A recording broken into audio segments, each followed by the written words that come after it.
Bonjour et bienvenue sur Nostro Milan, le podcast by Milan Actu sur l'actualité du plus grand club d'Italie. L'AC Milan s'est imposé 4-1 sur la pelouse de la Sampdoria grâce à un doublé de Zlatan Ibrahimovic, un but de Hakan et enfin un but de Leao en fin de rencontre. Nous allons revenir sur ce match avec Adri. Salut Adri. Salut les gars, bonjour à tous. Et François. Salut François. Salut à tous. En fin d'émission, nous reviendrons ensuite sur la situation de Lucas Paqueta, encore une fois rentré en fin de deuxième période. Nous allons revenir sur ses premiers matchs avec l'AC Milan et ce que nous allons pouvoir attendre de lui l'année prochaine. N'oubliez pas de vous abonner sur notre chaîne YouTube, activez la cloche pour être au courant de la sortie de nos émissions et mettez un pouce bleu pour nous donner de la force. Mais avant cela, on va revenir sur cette belle victoire gagnée par nos Rossoneri. 11e match sans défaite. Adri, qu'as-tu pensé du contenu ? Déjà, un retour à une formation quasiment classique pour l'AC Milan avec les retours de Bennacer et Hernandez, mais toujours sans Romagnoli. Fin de saison pour lui, on rappelle, et toujours pas de Conti, sûrement fin de saison aussi pour lui, qui ont été remplacés par Gabbia et Calabria. Donc on a eu le droit à un Milan très offensif, et on l'a vu dès le début du match, dès la 3e minute, où Zlatan vient placer sa tête après, on peut le dire, un cassage de rein d'Ante Rebic, qui centre parfaitement et qui offre le 8e but à Zlatan sur cette saison. Et on a après, même après 7e minute, on a le droit encore à des Milanais portés vers l'avant, notamment avec Hernandez, qui joue les 1-2 avec Rebic, qui se bute un bon Falcone. Donc voilà, après c'est vrai qu'on a eu un bon Milan globalement sur toute la première mi-temps, que ce soit en termes de possession, Milan finit à quoi, à 60%, la Sampdoria à 40%. C'est ça à peu près. Voilà, la Sampdoria qui n'a jamais inquiété en première mi-temps, en tout cas l'AC Milan, malgré quand même 7 frappes, mais seulement une cadrée, et la seule qui était cadrée, ça a été capté facilement par Donnarumma, contre 4 tirs cadrés sur 11 pour Milan. En deuxième mi-temps, donc on a eu le droit à un Rebic qui est sorti. C'est vrai que les esprits sont un peu chauffés avec Rebic et c'était qui, Ramirez, il me semble. Oui, exactement. Ouais, c'était ça. Donc voilà, il a pris un jaune. On n'était pas loin du rouge, à mon avis, parce qu'il lui a quand même mis une petite. Il n'a pas pris rouge. Il a pas pris rouge parce que sur les ralentis, on voit que c'est de bonne guerre parce que Ramirez aussi, il va de son coup de tête. Donc voilà, échange musclé entre les deux, mais pas sanctionné à notre défaveur. Voilà, donc dès la 45e minute, Rebic qui a été remplacé par Leao, qui aura fait une bonne entrée, je trouve, pour ma part. J'en parlerai un peu plus tard. Et pour le coup, c'est comme la première mi-temps, l'AC Milan qui va complètement encore une fois dominer, malgré une meilleure Sampdoria quand même en deuxième mi-temps. Ils ont quand même plus d'actions. Ils ont fini quand même avec 19 frappes au final, contre 20 pour Milan. Donc au final, il n'y a pas grosse différence en termes de tirs, malgré qu'on a quand même 9 cadrés pour Milan en fin de rencontre, contre 6 pour la Samp. Le petit bémol du Milan qu'on a en ce moment, après je suis un peu tatillon pour le coup, mais c'est encore un but pris pour l'AC Milan. Alors il faut savoir, j'ai noté la petite stat, depuis le match contre la Lazio, on n'a pas eu de clean sheet. Soit combien de rencontres, c'est 5 ? Ça va faire 5-6 rencontres, il me semble. 5-6 rencontres, ouais. Ouais, 5-6 rencontres. Donc là, en 7 matchs, on a quand même pris 9 buts. Si jamais. Et on est en plante. Ouais, c'est la petite, c'est le petit bémol en gros, j'ai envie de dire, mais voilà, globalement, ça a été une prestation encore une fois plus que correcte de l'AC Milan. On a encore vu, encore une fois, que voilà, Milan, dès qu'ils accélèrent le jeu, dès qu'ils sont concentrés, ils peuvent être dangereux à tout moment. Donc non, une copie quasiment parfaite. C'est juste le petit but qui vient tacher la feuille. Mais encore une fois, une grosse prestation du Milan. Très bien. Toi, François, qu'en as-tu pensé ? Déjà, on a un Milan qui joue la qualification en Europa League. La Samp, elle n'a plus rien à jouer. Et ça s'est vite ressenti dans ce match, parce que le match il commence directement avec une longue phase de possession de l'AC Milan. La Samp, elle ne voit pas le jour, pas du tout. Dès la 3e minute, comme disait Adrien, il y a Rebic, petite feinte de corps. Il met sur orbite Zlatan pour son 8e, 9e. Non, c'est le 8e but. 8e but. C'est le 8e but. Après ça, on a une combinaison aussi entre Rebic et Théo. Il y a quasiment, il y aurait pu avoir quasiment 2-0 après 10 minutes de jeu. On a aussi Rebic sur une passe d'Hakan qui se crée une occasion. C'est les Makers laissent passer le ballon. C'est d'ailleurs, je pense, sa meilleure action du match à ce joueur. Ouais. On a plusieurs actions comme ça. Il y a le coup franc d'Hakan aussi. Ouais, Oui. c'est ça. C'est c'est le coup ça. franc d'Akan qui, franchement, une illusion d'optique. Moi, je la vois dedans. Puis Ah, mais moi ensuite, on aussi, voit hein, qu'elle complètement. est, putain, elle est magnifique. Complètement.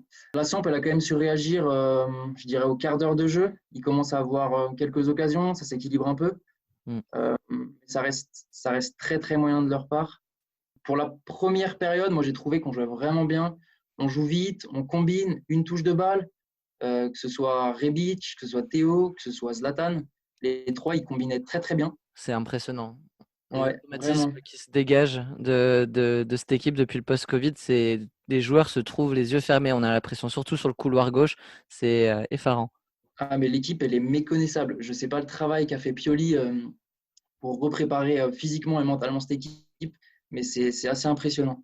Mm. Au retour de la pause, il y a Sampdoria qui a une énorme occasion sur coup franc. On met quoi 5 minutes à préparer un mur et au final, ce mur, il Mm. est transpercé. Didio qui a très très chaud. Mm. Et puis finalement, 30 secondes après, Akan qui marque un but d'abord refusé. Finalement, qui est légitimement accordé après vérification. Ouais, heureusement. Ensuite, le but suivant, donc c'est quoi? C'est Akan, ouais, c'est Akan qui fixe. Il a le choix entre Alexis et puis Alexis et les makers et puis Zlatan. Et puis bah, il fait le choix le plus logique, quoi. Et puis Zlatan qui la met tranquillement dedans.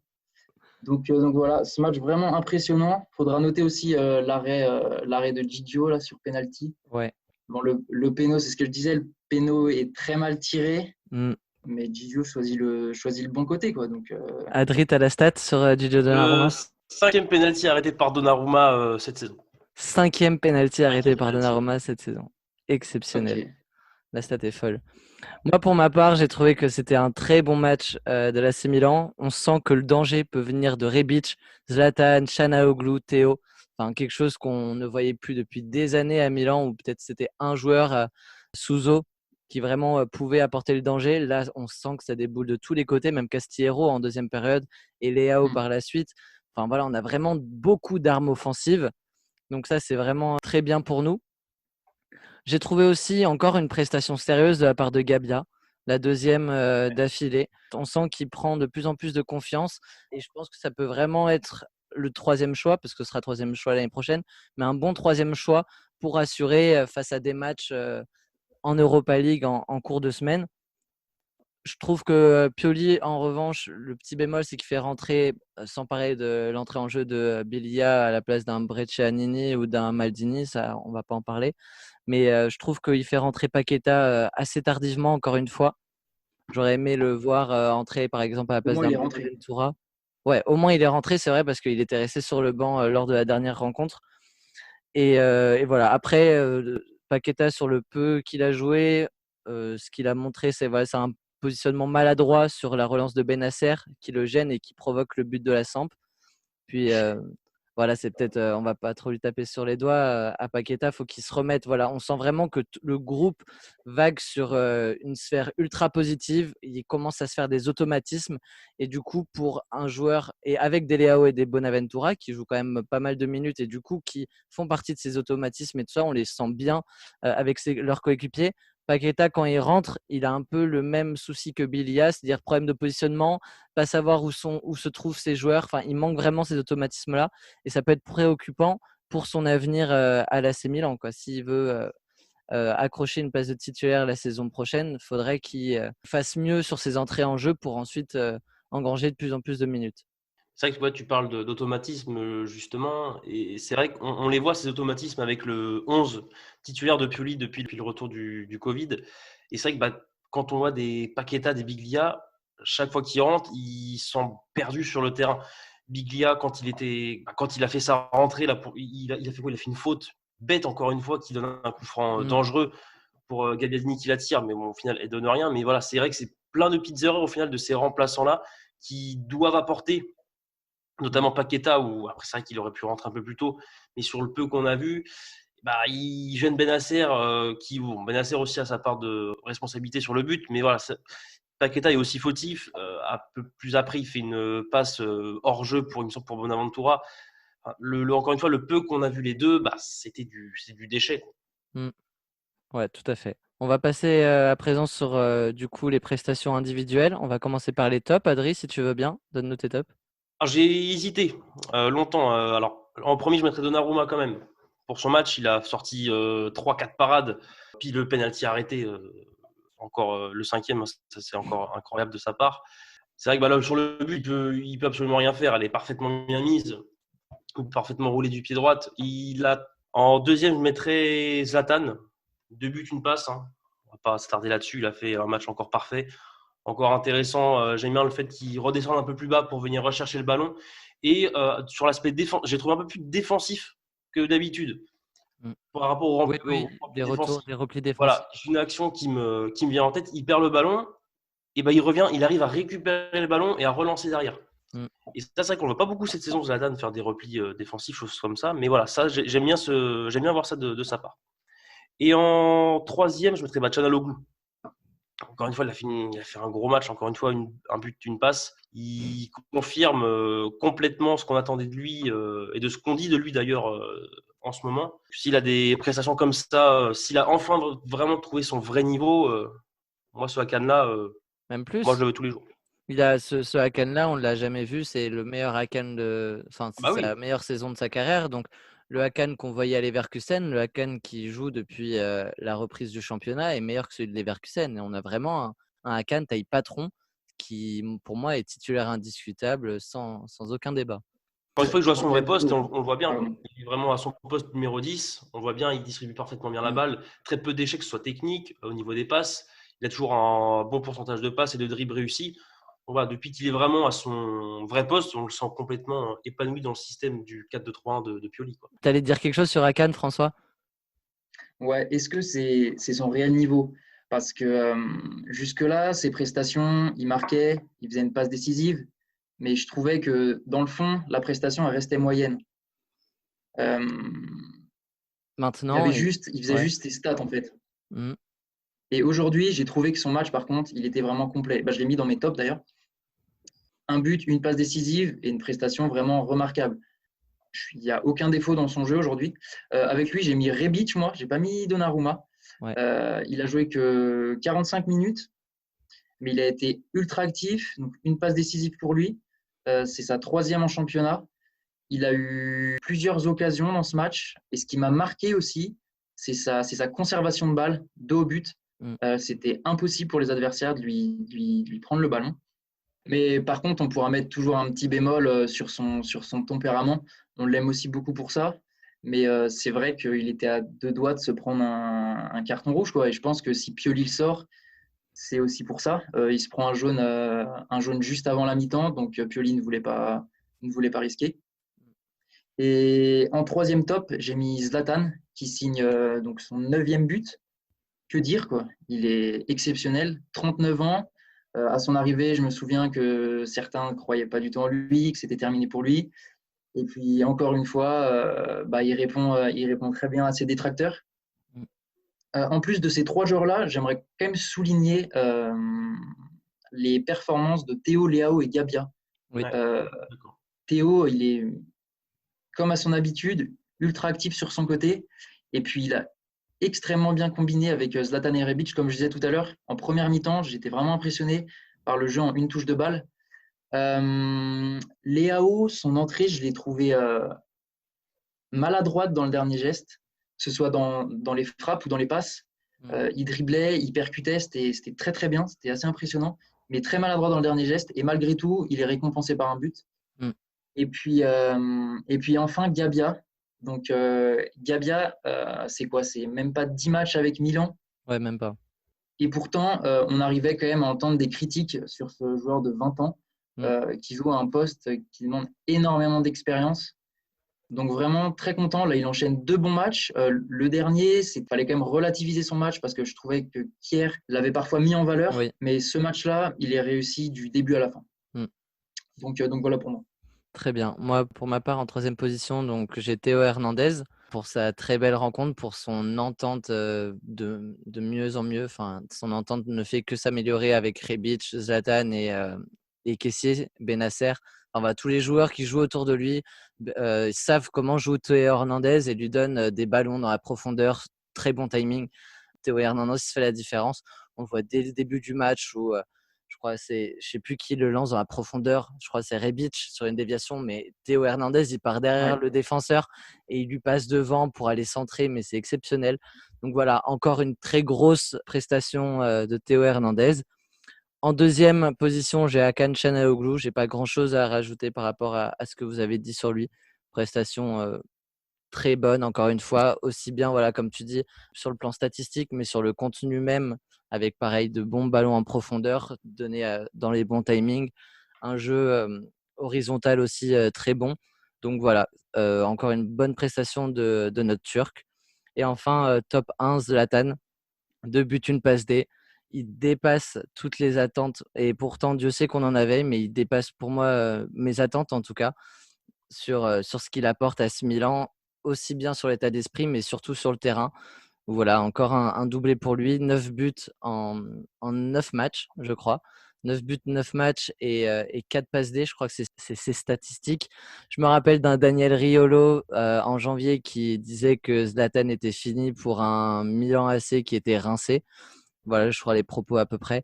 Donc voilà, enfin, il le fait mentir, il fait mentir tout le monde et je suis très content. C'est pas encore officiel, donc je vais pas nous porter de l'œil, mais il devrait sans toute vraisemblance prolonger avec l'AC Milan.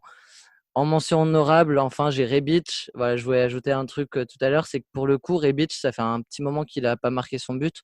Oh, ça va faire trois matchs à peu près, il me semble. Ça fait 3 matchs qu'il a pas marqué.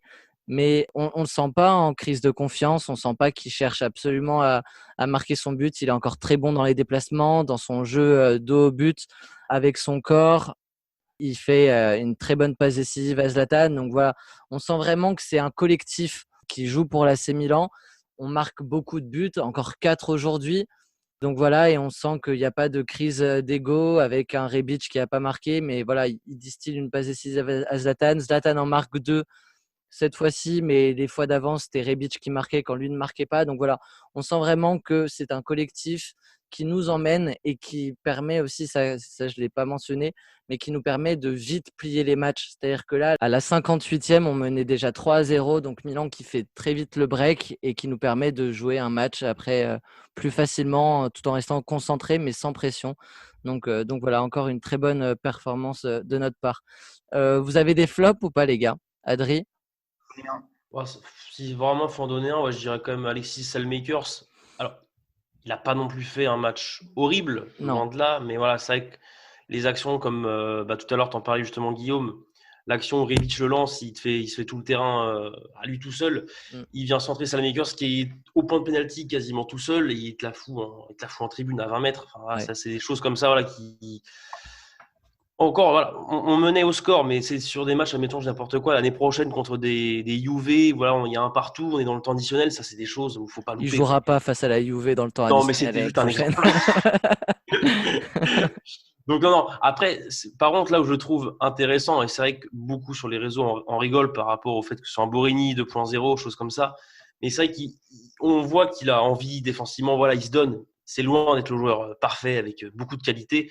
Mais au moins, la qualité qu'on pourra lui trouver, c'est que voilà, il se donne à fond, on voit qu'il veut bien faire sur le terrain. Et il ne faut pas oublier qu'il a quasiment sauvé un but alors je crois que c'est en première mi-temps. On est à Oui, limite quand même du oui, penalty, mais il la fout quand même en corner. oui, C'est oui. des choses comme ça, des joueurs comme ça, il ne faut pas en attendre non plus des tonnes et des tonnes. On sait très bien qu'il ne fera jamais un. Alors si sur un match ou deux, peut-être voilà, ce sera peut-être incroyable de sa part sur des choses comme ça, mais sur ce match-là, il n'a pas été horrible, il a été correct. Mm. Je reste quand même sur un flop parce que voilà, par rapport à l'action qu'il a loupé, quelques petits déchets aussi, mais voilà, c'est pas pour lui taper dessus, parce qu'en soi, il n'a pas non plus fait un match si horrible que ça, comme je disais. Très bien. François, tu as quelque chose à ajouter, des flops ou... Bah, moi, j'ai exactement le même flop. Après, c'est dans ce match-là, tout le monde était vraiment au niveau, donc c'est compliqué Mm. de citer un flop. Mais le moins bon, en tout cas, c'était Saleh-Makers. Toujours le même problème, moi, je trouve, c'est des centres et des tirs ratés. Je trouve il manque de précision dans les derniers gestes. Et puis, euh, et puis voilà, moi, je suis pas fan du tout du joueur. Je le trouve vraiment limité. Et puis, quand on dit d'un joueur, parce que c'est quelque chose qu'on rabâche à chaque match, mais quand on dit d'un joueur que sa principale qualité, c'est son envie, c'est jamais bon signe. Après, c'est un joueur qui est assez jeune. Il a le temps de progresser. Donc, Ouais. on verra dans les années à venir, s'il reste avec nous, en tout cas. Très bien. Bon, on va refermer du coup ce sujet autour de ce match pour nous concentrer sur le débat du jour autour de Lucas Paqueta. Ses prestations depuis son arrivée à l'AC Milan assez poussives, à son avenir l'année prochaine dans ce 4-2-3-1 qui se dessine. Voilà. Qu'attendez-vous? Que pensez-vous de Lucas Paqueta actuellement? Adri? Paqueta, alors quand il est arrivé, il y a eu une sorte de hype qui s'est construite autour de lui quand il est arrivé de Flamengo pour 30 millions d'euros. Quand même, grosse somme en 2018-2019. Et au final, on a bien vu que c'était pas forcément joli. Alors il a beaucoup de mal à confirmer à l'AC Milan, voire n'a pas confirmé du tout avec le club. Donc c'est vrai que depuis son arrivée à Milan, il a joué 36 matchs en Serie A pour seulement un but et 2 passes D. Pour je rappelle, c'est un numéro 10. Alors ça, je vais en reparler un peu plus tard justement du poste de numéro 10 parce qu'il n'a pas occupé beaucoup de fois depuis qu'il est arrivé. Alors cette saison, notre Paqueta, il a fait 26 matchs, toutes compétitions confondues, dont 12 fois titulaire et seulement justement une passe décisive. Et justement, il a joué que 3 fois à son poste de prédilection qui est justement numéro 10. Alors c'est très très peu. Donc c'est vrai qu'on peut critiquer le fait qu'il fasse des mauvais matchs, choses comme ça. Après, c'est vrai qu'encore une fois, on peut très bien faire le comparatif avec Kessié et Akan, qui étaient plus que moyens pour le coup, quand ils jouaient sur leur poste d'ailier gauche et de numéro 8. Et depuis qu'ils ont été mis à leur poste, on voit bien le changement. C'est pour ça que Paqueta, j'ai envie de me dire, est-ce que si on le met à son poste, est-ce qu'il fera la même chose? Après, pour moi, s'il n'est pas, titulaire, c'est qu'il y a bien une raison outre ses performances. Parce que quand justement Akan n'était pas le Akan qu'on a en ce moment, il était toujours titulaire, le Çalhanoğlu. Et on avait un Paqueta encore sur le banc. On se demandait pourquoi. Alors, c'est vrai que je me suis souvenu d'une chose, c'est qu'à l'époque où il était à Flamengo, Paqueta, alors il me semble que c'était son coach qui l'avait critiqué sur sa façon d'être au niveau de sa mentalité et son comportement. Alors, est-ce qu'on a la même chose à Milan, mais rien n'aurait fuité, ça on ne sait pas. Mais voilà, c'est pas aussi impossible qu'à l'entraînement, il ne soit pas non plus exempt de tout reproche. Pour moi, après, je pense que Milan va essayer de s'en débarrasser. Quand on regarde les dernières rumeurs de transfert, on voit qu'ils essayent d'échanger contre Milenkovic de la Fiorentina, contre Luis Florentino du Benfica. Je pense que si Milan reçoit une bonne offre pour Paqueta, je pense qu'ils n'auront aucun scrupule à le lâcher. Alors, sachant que oui, il faut juste savoir que si jamais Milan libère Paqueta, ils vont dégager une masse budgétaire, si je puis dire ça comme ça, de 11,5 millions annuels. Ouais. Donc, c'est le deuxième joueur le plus cher, si je peux dire ça comme ça, derrière Lucas Biglia. Donc, si jamais Milan le lâche, c'est vrai qu'ils vont récupérer en soi 11,5 millions par rapport à tout ce qui était bonus, contrat, plus le prix du transfert. Donc, c'est vrai qu'au final, si on lâche, ça peut vraiment renforcer le budget transfert aussi. Il faut voir ce côté-là.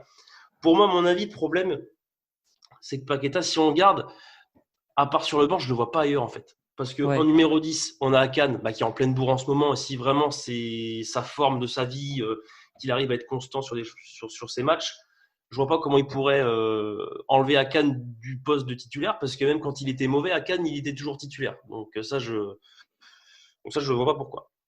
Le problème, justement, avec cette position qu'il a au sein du groupe, Paqueta, c'est que contrairement à Bonaventura, qui lui, même s'il sera plus l'année prochaine, mais du coup, ça va être un problème, lui qui accepte ce rôle de remplaçant, je vois pas comment Paqueta peut accepter l'année prochaine d'être remplaçant toute l'année. C'est ça le problème. Et à l'heure actuelle, et en me projetant sur l'année prochaine, c'est plus une épine qu'on a dans le pied, en fait, le cas Paqueta, parce que c'est très compliqué, parce qu'il est encore jeune. Donc, même pour les dirigeants, ne pas le faire jouer, on perd de l'argent finalement, match après match, en le faisant rentrer 10 minutes par-ci, par-là. Il perd en valeur marchande, il perd en visibilité et ça devient un réel problème de ne pas le faire jouer sur un point ne serait-ce que commercial. Et dans le vestiaire, je pense que vraiment, même s'il s'entend bien avec les joueurs autour de lui, c'est un joueur qui veut, je pense, percer en Europe et qui n'aura pas de scrupules à quitter le Milan. Et pour moi, après, j'expliquerai les raisons aussi, mais pour moi, je pense que vraiment, si on peut l'échanger ou alors le faire partir pour une rentrée qui correspondra un peu plus à l'état d'esprit du groupe et à ce dont on a besoin dans la rotation de notre effectif, je pense que le départ de Paqueta peut être bénéfique. Encore une fois, si on parle des postes, on ne peut pas le mettre sur l'aile gauche. C'est impossible. Il y a Rebic. On peut pas le laisser. Rebic, tu es obligé de le laisser en titulaire. On ne peut pas le mettre non plus en 8 Je vois pas Pioli enlever soit Kessie ou Benasser pour Non, mais mettre un c'est pas Paqueta. possible. C'est impossible. Un Le double seul pivot, poste qui reste, c'est à droite. Ouais. À droite, il a fait un match cette saison, c'était contre Naples. Il a été fantomatique. Il a été remplacé d'ailleurs dès la deuxième mi-temps. Parce qu'on l'a pas vu, il a rien apporté du tout. Après, voilà, quand il est sur le terrain, c'est vrai qu'on voit il a des petites fulgurances, il fait toujours le petit dribble qui va bien, il élimine toujours le joueur ou les deux joueurs. Mais honnêtement, au début, c'était vraiment pour le garder. Mm. Et c'est vrai, en réfléchissant bien, si on veut vraiment remonter au top niveau, tu peux pas laisser. Ça fait quand même 2 ans qu'il est là. Alors oui, c'est vrai que la Ligue brésilienne et Serie A italienne, c'est pas du tout la même chose, mais ça fait quand même 2 ans qu'il est dans la Ligue. En an et Ça veut demi. dire que voilà, il a jamais Un an et réussi demi, ouais. à, il a jamais réussi à prouver au final. Non. Donc c'est vrai qu'en réfléchissant bien et en essayant d'être le plus objectif possible, la meilleure chose pour moi, encore une fois, ce serait de le laisser partir. Parce que là, alors faut savoir que sa valeur, elle a énormément baissé. Hein. On l'a Ouais. acheté pour 30 millions d'euros. Maintenant, sa valeur, elle est que de 22 millions. Donc, admettons, on garde cette saison, enfin pour la saison prochaine, du moins, au moins la mi-saison, sa valeur, elle peut encore très bien baisser. Ça va encore continuer à baisser. Sur Transfermarkt, ils ont pas fait. Après, on prend comme référence Transfermarkt, mais ils n'ont pas fait de points depuis le 4 avril. Et du coup, les valeurs de Kessié et Akan sont encore basses et celle de Paqueta est encore haute. Et quand on voit la dynamique, et ce sera pris en compte depuis la reprise du championnat, la valeur marchande de Luka va forcément baisser. Après mûre et mûre réflexion, j'ai envie de dire, pour moi, voilà, je le garde pas. Je le vendrai. Très Ou je bien. l'échangerai, tout dépend, mais je le garderai pas au club. Moi, pour justifier un peu mes propos envers Lucas Paqueta, j'ai tout simplement, vous le voyez ici en visuel, j'ai fait un plan A3 avec la première saison de Çalhanoğlu et de Bonaventura. Donc Bonaventura 2014-2015 et Çalhanoğlu 2017-2018. Sachez que donc je vais reprendre celle de Paqueta, pour 36 matchs, un but, 2 passes D, 12 cartons jaunes en 36 matchs. 2 fois homme du match. Pour Çalhanoğlu, en 31 rencontres, donc à peu près le même nombre de matchs, c'est 6 buts, 7 passes D, beaucoup moins de cartons jaunes. Et pour Bonaventura, c'est 7 buts, 4 passes décisives. Donc le rendement en termes de statistiques, mais ça se confirme avec le jeu, parce que voilà, c'est pas comme si Paqueta jouait merveilleusement bien et n'arrivait pas à faire ses stats. C'est quand même assez poussif. Les statistiques de Çalhanoğlu, qui est quand même pas sur sa première saison un gros crack. En tout cas, c'est plus une première saison mitigée. Pour le coup de Bonaventura, c'était plutôt une bonne première saison. Mais voilà, c'est quand même à ce poste-là, j'ai pris ces deux joueurs-là parce que c'est des postes voilà, de milieu offensif. On voit vraiment que Paqueta, c'est très poussif. Il n'a pas ses marques dans l'effectif. Il a eu du mal à se les créer. Il les a toujours pas. Donc voilà, c'est quelque chose qu'on peut difficilement lui dire oui, il faut encore qu'il s'adapte, etc. Ça fait déjà 1 an et demi qu'il est au club, comme l'a très bien dit François. Et voilà, et un but, 2 passes D pour un milieu offensif. Après, comme tu l'as dit, cette saison, c'est 3 matchs joués en tant que milieu offensif depuis 1 an et demi pour prendre la saison de janvier à août l'année dernière. C'est un match de plus. Donc, ça veut dire qu'en 36 matchs, il n'a joué que 4 matchs à son poste, ce qui est quand même très faible. Ses références cette année, c'est donc le match face à la Spal, où il tire 10 fois lors du match 2-2, une défaite face au Torino et une défaite face à Vérone. Donc même dans ces matchs-là, il ne performe pas spécialement. Donc voilà, donc moi j'ai déjà dit ce que je pensais de lui et ce que je voulais pour son avenir. François, toi, quel est ton avis sur Paqueta? Donc vous deux, vous voulez vous en débarrasser du pauvre Lucas. C'est ça. Non, mais on est d'accord pour dire que Paqueta, c'est une immense déception. À son arrivée, on s'attendait tous à bien mieux. Il arrive pour 38 millions, statut de joueur à immense potentiel, des comparaisons avec Kaka en veux-tu en voilà, alors qu'il n'y a rien à voir, hormis la nationalité et le poste. Mais sinon, le style de jeu est complètement différent. Je suis allé un peu chercher aussi son évolution. J'ai fait comme vous sur son évolution de sa valeur sur Transfermarkt. Au plus haut, il était estimé à 35 millions. C'était en mars 2019. Et comme vous avez dit tout à l'heure, aujourd'hui, c'est 22 millions. Donc, entre-temps, il y a eu le Covid qui est passé par là. Donc, la valeur des joueurs, elle a chuté. Mais même 22 millions, est-ce qu'aujourd'hui, un club serait prêt à poser cette somme sur lui? Je ne suis pas sûr.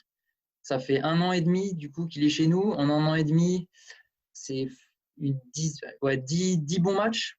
Et les bons matchs, je pense qu'on peut les regarder. C'était la saison dernière, quoi. Cette saison, il y a un match référence contre la Spal.